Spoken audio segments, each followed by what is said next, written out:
Well, we just had congressional elections earlier this month and have new members in Congress coming in January, but the old Congress isn't leaving without making sure more government control is headed our way. This time in the form of a massive new law they call the Food Safety Bill.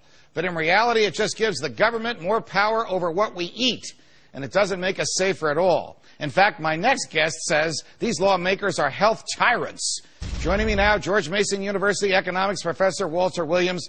Professor Williams, it's always a pleasure. So earlier this term, the House of Representatives passed, and regrettably earlier today, the Senate passed this food bill, which gives the government vast new powers over the food we eat and almost literally lets bureaucrats put their hands in our food before it gets to our table. What are they trying to do? I don't know.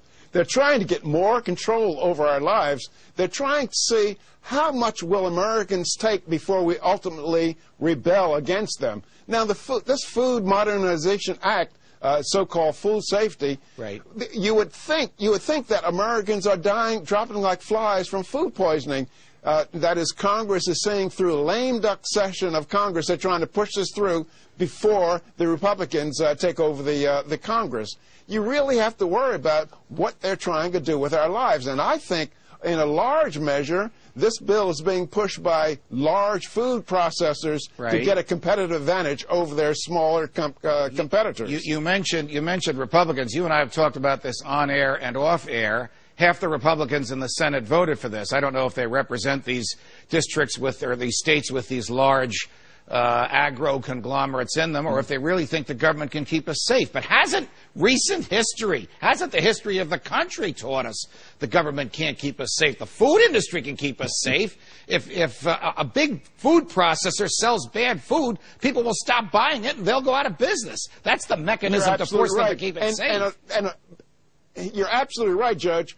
And another issue is that many people get sick from food poisoning as a result of their own activities. That is, not refrigerating the food, not washing their hands when they when they prepare their meals.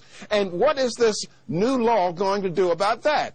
So what they might do is begin to come into our homes to tell us how to cook our dinner. All right, as I understand it, that the new law will actually authorize the government to place a bureaucrat in every food processor in the country whose revenues exceed $500,000 a year. A recent amendment added that $500,000 threshold. The bill that the House passed would let them even go into a ma and pa chicken coop or a ma and pa sugar shack where they're boiling sap down into maple syrup. But what is the government bureaucrat going to do there? Isn't this another version of the TSA, putting a government agent between a private enterprise and its customers, and the government agent is telling the private enterprise or the customers what to do?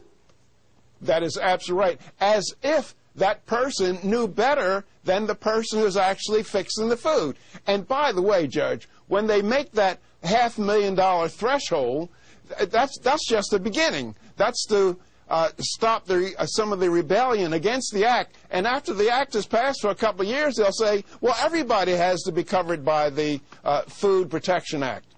Do you remember the tomato scare last summer, where the government ordered the destruction of over $100 million worth of tomatoes, and it turned out the culprit was cilantro? I guess we should expect more of that.